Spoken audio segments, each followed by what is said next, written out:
안녕하세요. 안녕하세요. 슬기로운 방광TV의 이경래 원장입니다. 외래도 구독자분들 잘 지내셨죠? 제가 이렇게 눈에 상처가 생겨가지고 집에 우리 강아지한테 제가 장난치다가 상처가 좀 났습니다. 그래서 좀 이해를 해주시기 바랍니다. 오늘은 지난번에 이어서 여성 비뇨약을 찾는 대표적인 증상 두 번째 절박뇨에 대해서 한번 알아보도록 하겠습니다. 아마 우리 실장님 병원에 전화 많이 오는 대표적인 증상 중에 하나죠. 네. 일반적으로 절박뇨가 있는 분들은 대부분 비뇨가 같이 생깁니다.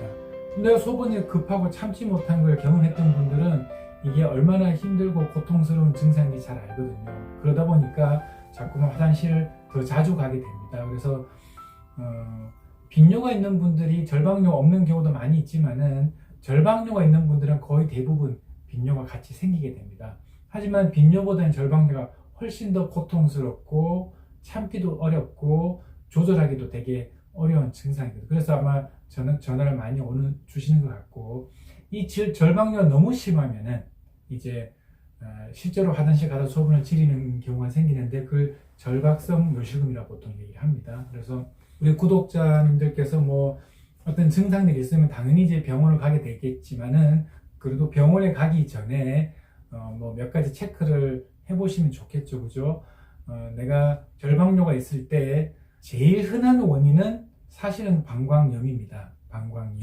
방광염이 워낙 흔하기 때문이에요. 근데 방광염이 생기면은 방광에 자극이 되고 세균이 침입해서 염증이 생기기 때문에 절박뇨가 생길 수 있습니다. 저들이 흔히 말하는 이 절박뇨는 그런 방광염으로 인한 절박뇨가 아니라 평소에도 이제 절박뇨가 있는 거죠. 그리고 절박뇨는 되게 오래된 분도 되게 많거든요. 만성적으로 진행되는 경우도 많고. 그래서 이 절박뇨가 있으면 그러면 이제 그럼 내가 도대체 이게 왜 그런 거지? 병원 가면 어떻게 치료하는지를 되게 이제 궁금하게 되는데요. 절박뇨를 치료해야 되는 이유는 절박뇨가 삶의 질을 떨어뜨리는 대표적인 증상이기 때문에 그렇습니다. 예를 들어서 우리가 특히 이제 연세 드신 분들이 되게 많이 있는데 저희 어머님들 같은 경우에 이제 밤에 절박뇨가 심해서 자다가 이제 깨셔서 화장실 가다가 넘어지거나 골절이 되거나 또는 절박뇨 때문에 잠을 잘 못 주무시는 경우, 이런 것들은 대표적으로 삶을 떨어뜨리는 주범이 되는 거거든요. 그래서 절박뇨가 그 자체가 화장실 자주 가면 되지라고 이제 넘어가시는 분들도 많이 있지만은 점점 더 절박뇨는 더 심해질 수 있는 증상입니다. 자, 그러면은 절박뇨로 병원을 오게 되면은 어떤 걸 할까요?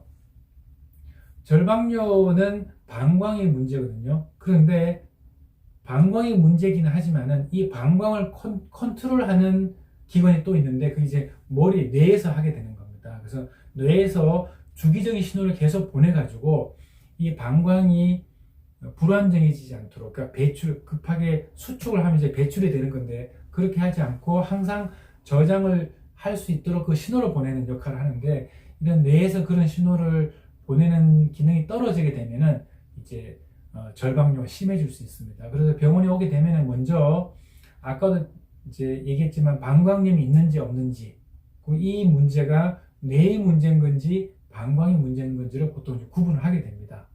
자, 그럼 뇌라면은 이게 좀 달라지겠죠, 그죠? 예를 들어서 뇌졸중이 있다라든가 뇌경색 후유증이 있다라든가 치매가 좀 진행이 된다라든가 아니면 뇌에 어떤 수술을 했다라든가 이런 부분들 외에 파킨슨도 이제 거기 포함이 되어 있는데, 그런 거 말고 방광의 질환이라면은 또 어떤 원인이 있을까를 이제 찾아보게 됩니다, 병원에서는. 그래서 방광의 어떤 문제를 이제 확인하는 가장 중요한 두 가지 검사가 방광 내시경과 요역동학 검사라고 얘기해요.